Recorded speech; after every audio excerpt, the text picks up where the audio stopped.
שלום לכולם. בסרטון הבא נוכל לראות איך קופיילוט עוזר לנו לבצע פעולות באקסל מהפשוטות ביותר ועד למורכבות ביותר. אם עד עכשיו קופיילוט היה רק יועץ עבורנו על איך לעשות דברים או באיזה נוסחאות להשתמש, הרי שעכשיו אנחנו פשוט יכולים לבקש ממנו לבצע את הפעולות בעצמו. בואו נתחיל. אנחנו לוחצים על מקש הקופיילוט, הוא יכול להימצא כאן בתחתית המסך, ויכול להיות שבגרסת האקסל אצלכם הוא יהיה למעלה בסרגל הכלים הראשי.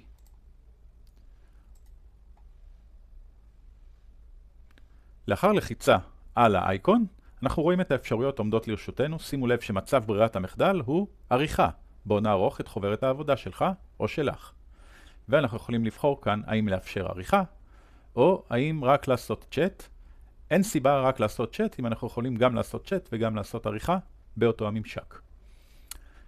אם אנחנו מסתכלים למעלה, אנחנו רואים שהוא נמצא כרגע במצב אוטומטי. אם אני פותח את התפריט הזה, אני יכול לראות שאנחנו יכולים לבחור מה מנוע השפה שנמצא ברקע, שעוזר לנו לתרגם את הדרישות שלנו מאקסל לפעולות.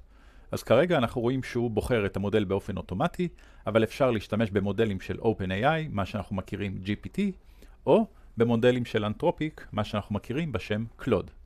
מעבר לזה, בממשק עצמו, אני יכול להעלות תוכן של קבצים נוספים של Office 365 כדי שהוא יתייחס אליהם גם.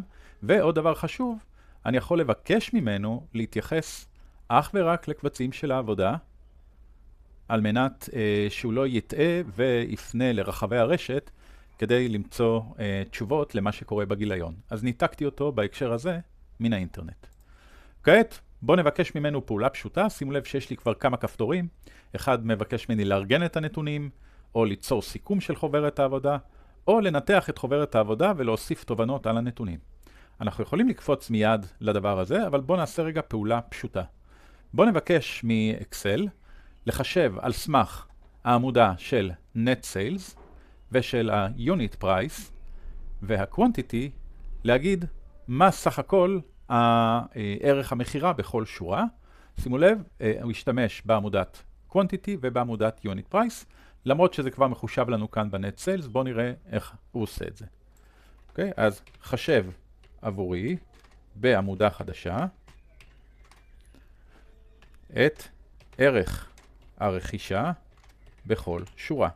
שימו לב, אני סומך עליו שהוא ידע מה הוא צריך לחשב כאן, בלי שהפניתי אותו לעמודות הספציפיות, ואני מקיש עכשיו Enter.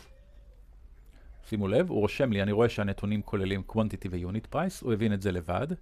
הוא חישב את ערך הרכישה כמכפלה של שתי העמודות האלה, ויצר עבורי עמודה חדשה בשם Purchase Value. ואני מסמן לו בוצע. בואו נעבור הלאה. בואו נבקש ממנו משהו יותר מורכב. אני רואה שיש לי בלשוניות אחרות תגיות של מדינות, רשימה של מדינות, וכאן יש לי את המחירות. אז אני כותב לו, צור לי בבקשה טבלת ציר שמסכמת את המחירות לפי מדינות בגיליון חדש. בצד, והנה הפיבוט טייבל שלנו, שהוא פיבוט טייבל לחלוטין שניתן לעבוד איתו. שימו לב, אם אני לוחץ עליו, אני יכול להמשיך לערוך ולשחק איתו. בואו נעבור עכשיו לדרישה עסקית יותר מורכבת. תן לי בבקשה 3 תובנות עיקריות ו3 מסקנות עסקיות מהנתונים בקובץ זה. שזה תכלס הכי חשוב לנו. שימו לב, בהתבסס על ניתוח הנתונים בקובץ, הנה 3 תובנות עיקריות ו3 מסקנות עסקיות. אני מרחיב את האזור הזה, והוא נותן לי תובנות לגבי ארצות הברית שמובילה, פיזור גיאוגרפי רחב אך לא אחיד, בעיות איכות נתונים משמעותיות, שזה דבר חשוב. 3 מסקנות עסקיות. אוקיי? הדבר הזה מדהים. ואני יכול לבקש ממנו, אעבר את כל המסקנות וההמלצות לתוך הגיליון, לצד כל החישובים שתומכים בהן. על מנת שיהיה לי דרך לבדוק שאכן הוא ביצע את החישובים הנכונים והגיע להמלצות הנכונות. ושימו לב, מתחיל להיפתח לי אזור של Insights Report, כמו שאתם רואים כאן למטה, והנה הוא מתחיל לכתוב לי את הדוח ממש לתוך הגיליון בצורה מסודרת.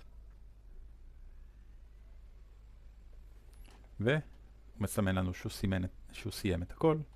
יש לנו גם בצד את תוכן הדוח שנוצר, ובתוך הגיליון עצמו את כל התובנות שקשורות לדוח הזה.